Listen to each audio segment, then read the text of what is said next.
ใจ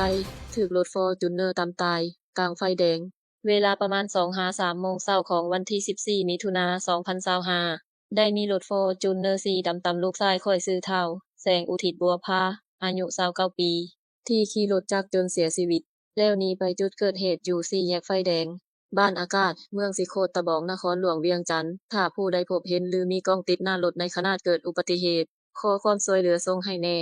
อยากได้เป็นหลักฐานเพื่อนำไปสู่การจับกุมคนร้ายและไผที่ช่วยเหลือให้เบาะแสจนนำไปสู่การจับกุมคนร้ายจะได้รับเงินรางวัล10 ล้านกีบขอความช่วยเหลือจากประชาชนทุกคนที่อาศัยอยู่ใกล้กับจุดเกิดเหตุและอยากให้เจ้าหน้าที่ตำรวจเร่งสืบสวนสอบสวนหาหลักฐานเพื่อนำตัวผู้กระทำผิดมาดำเนินคดีเพราะการสูญเสียลูกชายในครั้งนี้เป็นการสูญเสียครั้งใหญ่ที่สุดแล้วมีอนาคตที่สดใส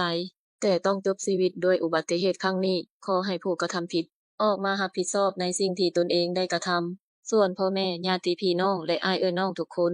ของผู้เสียชีวิตโศกเศร้าเสียใจกับการสูญเสียลูกชายในครั้งนี้ช่วยแชร์คลิปนี้แด่ทุกคนข้อยผู้เป็นแม่โศกเศร้าเสียใจกับการจากไปของลูกชายข้อยในครั้งนี้ขอให้ทุกคนช่วยข้อยเด้อส่วนบทลงโทษทางกฎหมายของสปป.ลาวเกี่ยวกับการกระทำความผิดโดยประมาทจนเฮ็ดให้ผู้อื่นเสียชีวิต 1. บทลงโทษจำคุก2 ปี5 ปีและปรับใหม่เป็นเงิน 200,000 กีบถึง 1 ล้านกีบในกรณีที่มีคนเสียชีวิตจะมีการปรับใหม่ 300,000 กีบไปจนถึง 2 ล้านกีบยังบ่รวมค่าเยียวยาครอบครัวผู้เสียชีวิตและจำคุก5 ปี 50 ปีในกรณีขับรถใหญ่ตามคนเสียชีวิตแล้วหลบหนีมีโทษจำคุก6 ปี 2 เดือนปรับใหม่ 200,000 กีบ50 ล้านกีบยังบ่รวมค่าเยียวยาครอบครัวผู้เสียชีวิตและถ้าทนายฝ่ายสูญเสียยังสามารถฟ้องค่าเสียหายทางแพ่งเติมอีกก็ได้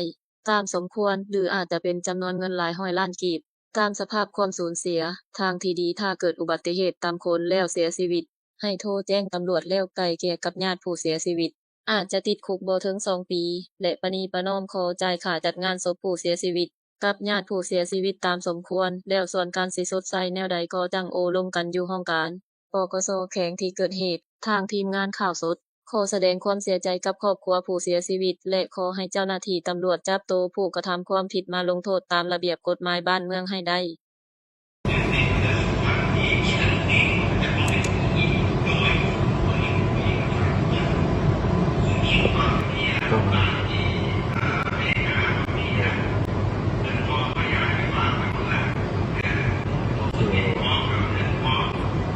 มีพิเศษนะนี่